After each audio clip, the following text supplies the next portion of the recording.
What's up, fam? Welcome to Big Faces Worldwide, where we talking nothing but this boxing, man. Hey, listen, fam. Welcome to the channel, man. If you're new here, I want you to be here. So think about hitting that subscribe button as we stay knee deep into this boxing conversation, man. Now, Bob Arum, the big wig head honcho over there at Top Rank Boxing, he has come out and said that Teofimo Lopez nor Vasyl Lomachenko want a tune-up fight, and that he's expecting to make that fight sometime in September. Now, this is a music to a lot of boxing fans' ears, especially mine. I did a video last week where I talked about, maybe 2 weeks ago, where I talked about Teofimo Lopez. He was talking about Loma saying he needed a tune-up, and, Lopez wasn't with it. Tough Teo wasn't with it. He was said, I'm going to be your tune-up. You don't need no tune-up. We both was out during this pandemic. Let's get busy. So I was under the impression that Lomachenko wanted a tune-up fight before he stepped in there with the young 22-year-old Lopez. Lomachenko's 32, 33.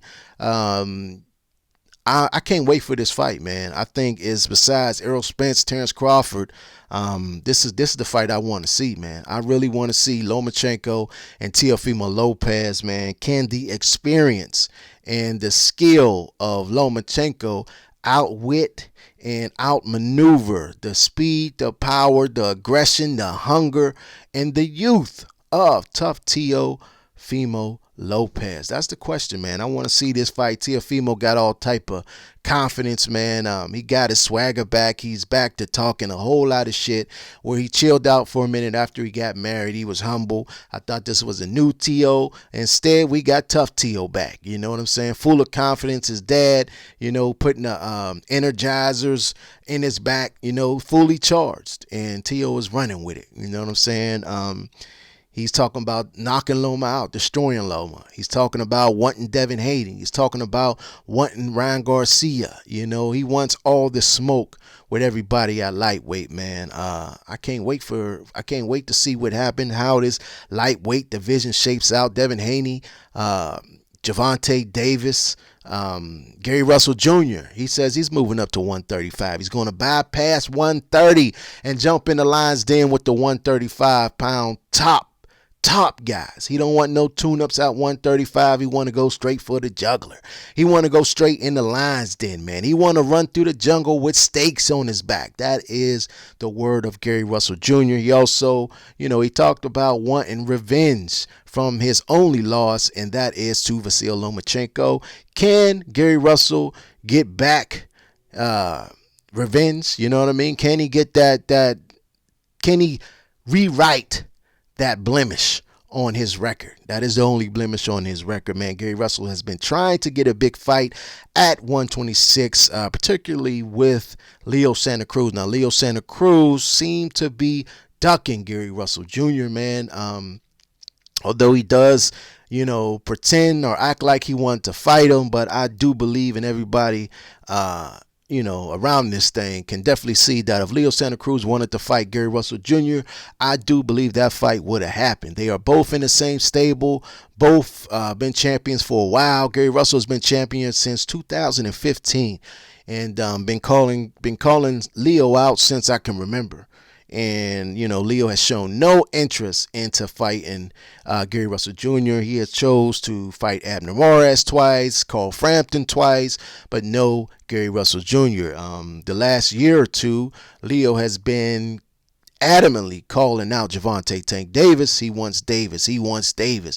He wants Davis. And now I think that fight is official. That fight will be going down at 130 pounds. Many people are wondering, can Gervonta Davis make 130 pounds anymore, man? He went up to fight Yuriorkis Gamboa at 135 and barely, I do say barely, made weight at the 135-pound limit.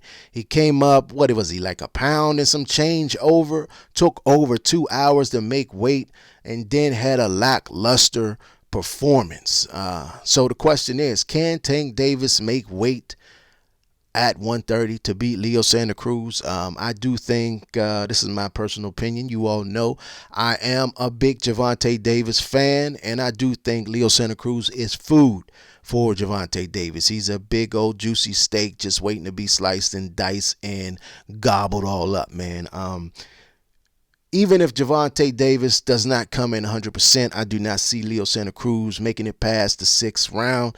I just think Gervonta Davis hits too hard, and I think the height and size of Leo plays into Gervonta's fighting style, man. I think he's too long, and Gervonta will get up in there and break him down physically. But listen, man, I've been proven wrong before.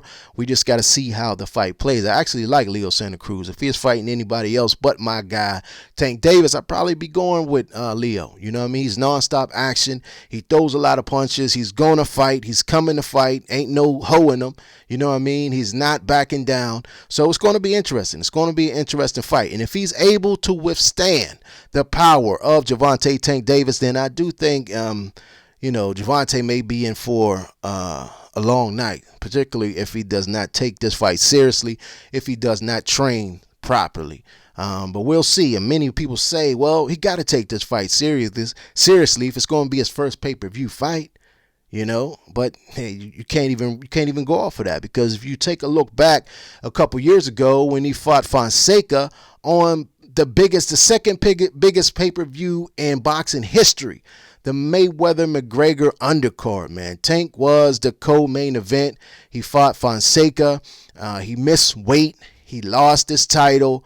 And, you know, he won the fight, but it was a lackluster performance. Now, if you're not going to put your 100% into a big event like that, man, then I'm not sure that you'll ever do it. You understand what I'm saying? But I've been rooting for Tank, man. I've been rooting for him. I've been taking a lot of criticism for rooting for him. But like I've been telling all my subs, if Tank does not fight anybody of significance, it was said to be by the end of 2020, but since this pandemic came out, I will give it to the summer of 2021. If he does not fight someone of significance between that time, I'm jumping off the Tank train. I just cannot co-sign him anymore. I cannot ride with Tank Davis if he does not step up to the plate, man. But this video is really about Teofimo Lopez and Vasyl Lomachenko. This fight will likely go on in September, Bob Arum said, and both fighters want no tune-ups, man. But listen, man, I appreciate everybody tuning in to Big Faces Worldwide. If you're not yet subscribed, hit the subscribe button. Check me out on all social media platforms at Big Faces Worldwide, all one word. In the meantime, in between time, stay blessed. Excuse me. And keep on supporting this sport that we love called boxing. Peace.